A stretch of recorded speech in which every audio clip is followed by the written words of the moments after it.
കേരളത്തിലെ പൊതുജനാരോഗ്യ മേഖലയെ തരംതാഴ്ത്താനും തകർക്കാനും അന്താരാഷ്ട്ര കോർപ്പറേറ്റുകളും മാധ്യമങ്ങളും ഉൾപ്പെടുന്ന വലിയൊരു ലോബി തന്നെ രംഗത്തുണ്ടെന്ന് ആരോഗ്യ ദേവസ്വം വകുപ്പ് മന്ത്രി കെ മുരളീധരൻ.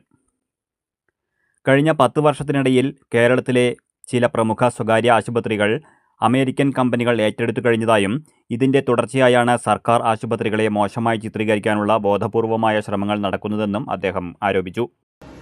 ഇന്നത്തെ അവസ്ഥ കേരളത്തിലെ ചില സ്വകാര്യ ആശുപത്രികൾ അമേരിക്കൻ കമ്പനിക്കാർ വിലക്കെടുത്തു കഴിഞ്ഞു. നമ്മൾ ഈ കാണുന്ന ചില ബോർഡുകളൊന്നും തുടങ്ങിയ ആൾക്കാരുടെ അല്ല, ഷെയർ കൂടുതൽ വിദേശികളുണ്ട്. അതുകൊണ്ട് തന്നെ സർക്കാർ ആശുപത്രികളെ മോശമാക്കാനുള്ള ശ്രമങ്ങളും ഒരുപാട് നടക്കുന്നുണ്ട്. അപ്പൊ ഞാനൊരു കാര്യം പറയാം.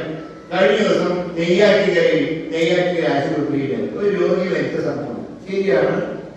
അവിടുത്തെ വാച്ച്മാൻ തടഞ്ഞു നിർത്തിയതുകൊണ്ടാണ് വൈകി പോയത്. ഡോക്ടർ ഇവിടെ എത്താൻ വൈകി വരുന്നത്.